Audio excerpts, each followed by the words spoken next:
और विषय है भर्तियों का। ये भी अपने को पता है कि भर्तियां हम लगातार पारदर्शी तरीके से कर रहे हैं। वो जो पर्ची खर्ची सिस्टम था वो बिल्कुल चलता नहीं था। कुछ बातें उसमें जो ध्यान में आई कि बहुत से ऐसे गिरोह ध्यान में आए हैं, पकड़े गए हैं, जो उसमें कहीं ना कहीं लीकेज कराने में वो माहिर हैं। वो चाहे साइबर अपराध करते हैं, चाहे मिली भगत से अंदर उनके लोग लगे हुए हैं। और ये केवल हरियाणा के नहीं है, इसमें ये जो गिरोह हैं बहुत दूर दूर तक काम करते हैं। यानी इनकी जड़ें जम्मू कश्मीर में मिली, इनकी जड़ें हैदराबाद में भी मिली, इनकी जड़ें गुजरात में भी मिली, इनकी जड़ें यूपी में भी मिली। तो ऐसे गिरोह बने हुए और सब जगह ये ऑपरेट करते हैं, क्योंकि काम करने वाली बहुत सी मशीनरी कॉमन होती है सब जगह। पेपर सेटर कॉमन होते हैं, कहाँ से प्रिंट होना वो सब लगभग कॉमन होते हैं। तो कहीं ना कहीं इनके सारे रूट्स बने हुए थे। लेकिन हरियाणा में इस बार हमने सफलतापूर्वक बहुत बड़ा ये नेटवर्क इनका तोड़ा है। और उस नेटवर्क को तोड़ने के लिए जो आंकड़े हैं बड़े चौंकाने वाले हैं कि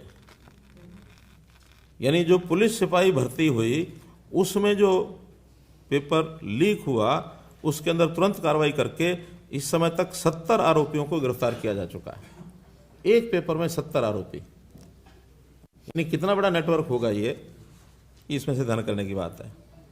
एसटीएफ ने पिछले 3 महीने में 3 बड़े गिरोह जो पकड़े हैं उसमें 26 आरोपियों को और जो है इसके अलावा और पकड़ा है। ग्राम सचिव की जो परीक्षा हुई उसमें भी 7 मुकदमे दर्ज किए गए, 64 आरोपी इसमें पकड़े गए हैं। अब इसमें मेरा कहने का मतलब ये है कि ये चीज़ें ऐसा नहीं कि अब खड़ी हुई हैं, ये बहुत पहले से बहुत जगह पर ये चल रही होती हैं। जिसका दाव जैसा लगा वैसे करने लग गए, लेकिन हमने उनके सब के नेटवर्क काट दिए हैं, तोड़ दिए हैं। और मैं अब दावे से कह सकता हूँ कि अगली कोई परीक्षा होगी उसमें किसी प्रकार का कोई लूप होल नहीं मिलेगा। इम्पर्सोनेशन बहुत बड़ी मात्रा में होती रही है। नाम किसी का, परीक्षा कोई दे के जा रहा है, परीक्षा देने कोई आ रहा है, और पुलिस में उसके जो फिजिकल पैरामीटर के लिए कोई और आ रहा है। तो उनके सबके, हालांकि एक केस हमारे पास जेबीटी टीचर्स का भी आया था जो पिछली सरकार के समय था, जिसके निशान जो है थंब इंप्रेशन हमने मिलाए थे, हस्ताक्षर मिलाए थे, और उसमें सैकड़ों लोग उसके अंदर पकड़े भी गए थे। लेकिन उस समय भी हमें ये नहीं था कि भी ये बहुत बड़ा ऐसा है कि सब जगह ये सारा विषय चल रहा है। लेकिन इस बार उस पर गहराई से हमने काम करके उसको पकड़ा है, एक बड़ी सफलता है।